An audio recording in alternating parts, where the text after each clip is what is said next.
T or Malice? To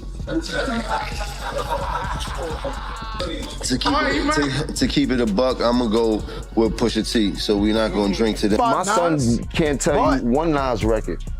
You heard? Like, let's keep it a buck here. Yeah, but like, let's keep it. That was not a top 50. Jim Jones really woke up one morning and thought it was a good idea to take shots at not one, not two, but three titans of hip-hop: Nas, Pusha T, and no Malice. Like, seriously, what was he thinking? These aren't just rappers. These are legends, with their legacies carved deep into the culture. And now, he's learning the hard way. Some wars aren't meant to be started, especially when you don't even know what kind of smoke you're summoning. The entire industry is watching this blow up like a train wreck in slow motion.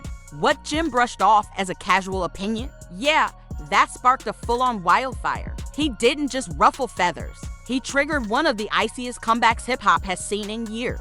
That's when people realized Jim didn't just start a beef. He might have accidentally resurrected the Clipse, all because he said Nas wasn't relevant anymore. And boom, suddenly there's a full-scale lyrical war erupting right in front of us. And stay behind closed doors either. This drama made its way all the way to the front row of Paris Fashion Week. Pharrell, Bianca, and Jay-Z were sitting right there, watching the chaos unfold like it was a live movie. And smack in the center of it all, Jim Jones, the same guy who once claimed Pusha T's music never meant anything to him. Now, he's become the perfect launchpad for the Clipse' massive return. Sing along the 5 Pusha T records right now. His records. Yes. His records? Yeah. Name I them. love Pusha. Nostalgia.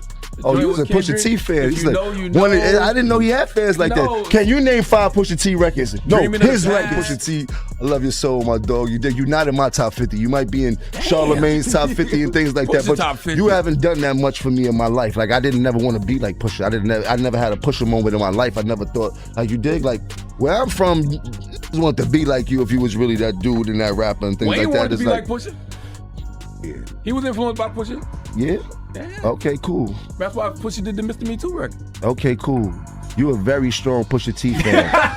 You heard? Mm-hmm. But what else has he bring to the game? Did he make people want to dress like him? Did he have some slang that everybody was talking like him? There'll be the girls, all the girls wanted to do him. Jim came straight for the jugular, no warning, no filter. He dragged NASA's entire legacy into the mix, saying it wasn't strong enough for the new generation to even remember. Like, wow, that alone was insane. But here's the kicker. It wasn't even the boldest thing he said that week. Jim didn't just drop his take and walk away. Nah, he laughed about it, doubled down, and kept repeating it like a mantra. He hit the Breakfast Club, popped up on Bag Fuel, showed out all night. Cap with Shannon Sharp, Jim was everywhere, echoing the same line in street interviews and live streams like it was his new anthem.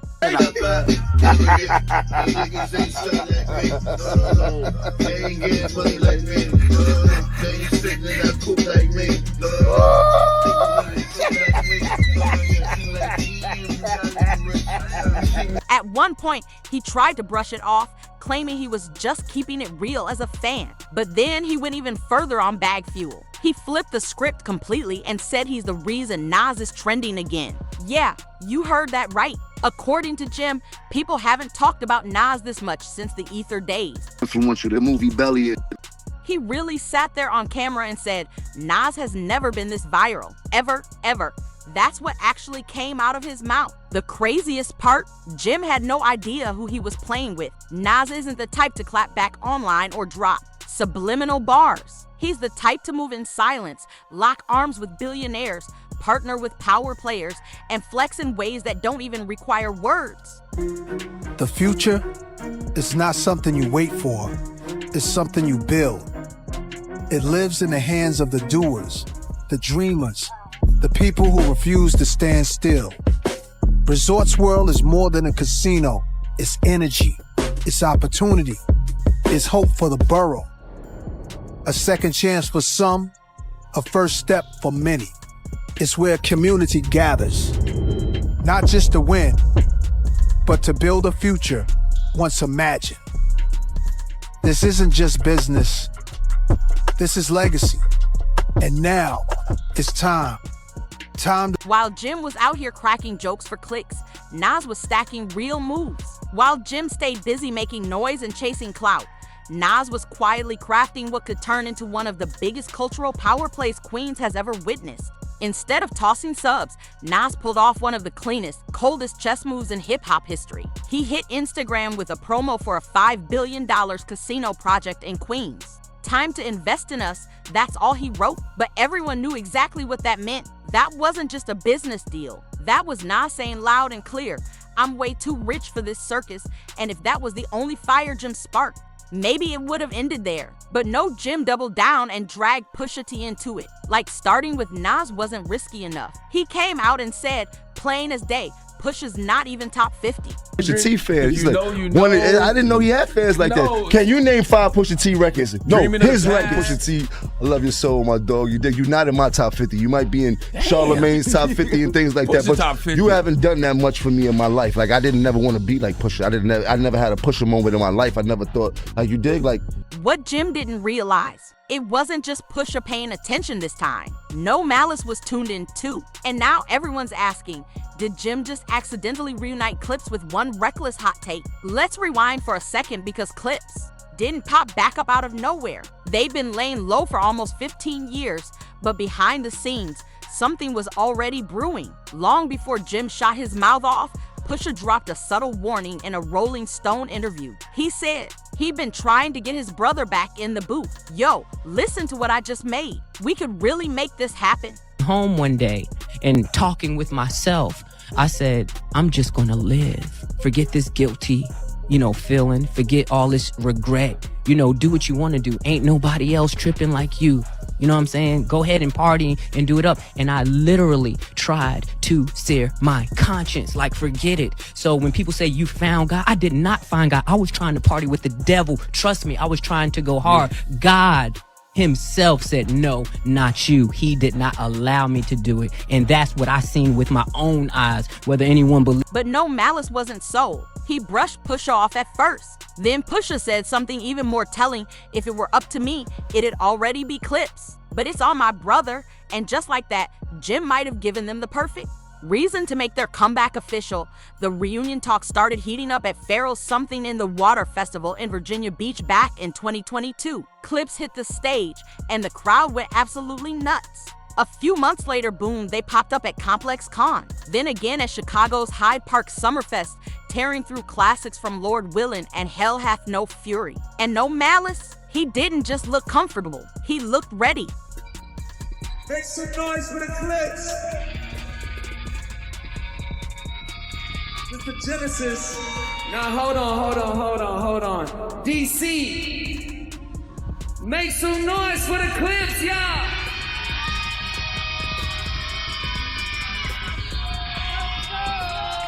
It's on, right? It's 2 years like I was back cruising. Get the show, it's your tongue scabbing and consuming. I was just assuming you keep the coke moving, but I got one. But here's where everything flipped. The real game changer, Paris. The Clipse brothers were spotted strutting the Louis Vuitton runway shoulder to shoulder with Pharrell, who had just taken over as LV's creative director. Pharrell had stepped in to lead the men's line, and the energy in that room, unreal. Jay-Z and Beyonce at front row, locked in, vibing the whole time. Then, mid-show, it happened. The speakers erupted with a brand new Clipse track, and it was straight heat, raw, razor sharp, surgical with the bars. And the target, as clear as daylight, Jim Jones. Pusha T wasn't even trying to play coy. He aimed dead center at Jim with those verses, but this wasn't some random diss tossed online for clout. Nah, this was calculated poetry with purpose. Dropped smack in the middle of Paris Fashion Week in front of the most influential names in music, fashion, and culture. And guess who orchestrated it? Pharrell. That's when fans started connecting the dots. Was this bigger than music? Was Pharrell playing a quiet, deadly game of chess? A slick retaliation plotted from the Louis Vuitton HQ to serve payback for all Jim's jabs and slick talk over the years? It sure looked that way, especially when you remember Jim out here boldly calling Drake the greatest of all time in interviews that alone might have been the final nudge. Jim made his position loud and clear. He'd lined up right next to Pusha T's biggest rival. And during that complex interview, he didn't even flinch. It was obvious whose side he picked. But then boom, just like that, Clipse was back. No press run, no lead single, just a cold-blooded revenge track unleashed at one of the most iconic fashion stages in the world. Jim probably thought he was just running his mouth, but little did he know Pusha and No Malice were quietly plotting a legendary comeback and using him as their setup piece. And now the real question, did Jim just hand No Malice the hardest comeback moment in rap history? Or did he unknowingly script his own downfall? The wildest part, Clipse hasn't even dropped their album yet, and it's already shaking the industry to its core. But You don't like Ace Trumpets? what's so great about it? Don't sleep on Pharrell, the quiet genius behind this entire scene. He's not just their producer, he's family. He's the one who built the Clipse sound from scratch, giving them their signature identity. So when Jim got on camera dismissing their legacy, mocking their catalog like it was nothing, he wasn't just throwing shade at Pusha. He disrespected the entire Clipse dynasty, and while folks had been sleeping on No Malice thinking he'd retire for good, he came back swinging. Harder than anyone could have predicted. Let's be real, No Malice had been out of the spotlight for over a decade. The older brother who stepped away found faith and chose peace, while Pusha stayed in the trenches of rap battle after battle. He told everyone he was done with the Mick. People believed him. So when his voice suddenly roared through the speakers at that Louis Vuitton runway in Paris, it wasn't just surprising, it was straight up chilling. This wasn't just bars for hype, this was precision, surgical, every lyric laced with meaning, every word aimed at someone specific. Bird talk, we all parrots. That's not some random line, it's a direct shot at Bird Gang, a strike at Jim's whole brand, his crew, his identity.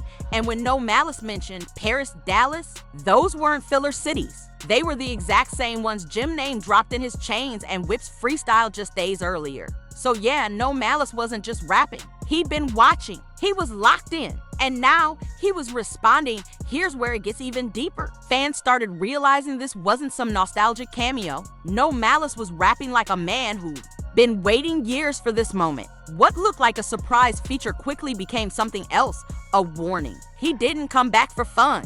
He came back to check egos and reset the tone, and guess who gave him the green light? Jim Jones.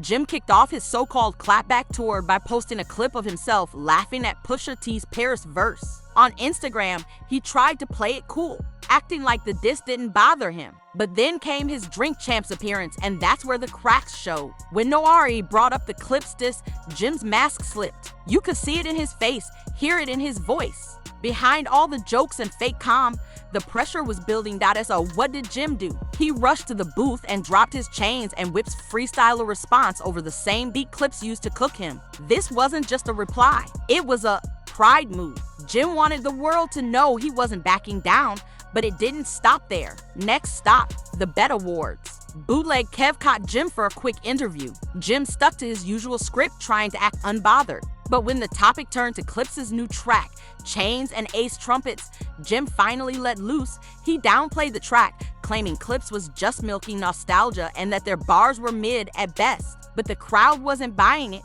Instead of coming off as a seasoned vet standing his ground, Jim started to look like a rapper spiraling in real time. Because here's the thing, what do you do when the legends you trash suddenly start moving like bosses? You've got two choices, fall back or double down. Jim, he grabbed a bigger shovel and started digging deeper. And of course, Jim circled right back to one of his favorite targets, Nas. This time, he boldly claimed Nas was never really that influential. Like, seriously? He said Nas always played second fiddle to Jay-Z and DMX. And then, with a straight face, he dropped this wild take. That's like saying Jordan fell off after Space Jam. People were floored. Did he really just compare Nas's legacy to a cartoon movie flop? It sounded straight up delusional. While Jim was out here chasing clout and tossing random shots, Clipse was executing a master plan in silence. The duo finally unveiled the full rollout for their long-awaited reunion album, Let God Sort Them Out. And if you thought Chains and Whips was the knockout punch, nah, that was just a warm-up. This wasn't some casual comeback album. This was a full-blown power play. And the features? Insane. We're talking Nas, Kendrick Lamar, Tyler, the Creator, The Dream, John Legend. With Pharrell running the entire production as executive producer, the project was already shaping up to be legendary. Then came the plot twist. Originally, the album was set to drop under Def Jam, but word on the street, Def Jam allegedly tried to censor Kendrick's verse because it was packed with slick shots at Drake, Travis Scott, and the shady politics in the industry. Clipse wasn't having it. No hesitation. They cut TIs with Def Jam and moved the whole project to Rock Nation. That move alone spoke volumes. Clipse wasn't returning as a nostalgic act. They were stepping back into the game as bosses. And Jim, the same guy who once asked, who even rides for Pusha T, he got his answer. Loud and clear, this wasn't overnight, but the shift was undeniable. Jim wasn't just catching stray disses anymore. He was being quietly sidelined, not canceled, not blackballed, just benched. And for a man who built his whole identity on loyalty and loud energy, that silence probably hit harder than any diss track Clipse could ever drop. So then that Clipse x Nas collab finally drops. Yeah, it's not just a diss, it's a funeral. Jim can keep rapping, keep trolling, keep pretending it's all jokes. But while he's chasing attention, real moves are being made behind closed doors. Big meetings are happening, tours are getting locked in, visuals are being shot, and guess what? None of it involves him. So here's the real question now, not if Jim claps back, but does anyone even care anymore? He wanted to go viral, but he might have just canceled himself out of hip-hop history, locked into all this drama. Then make sure you smash that like button, drop your thoughts in the comments, and subscribe. We've got plenty more wild stories coming your way.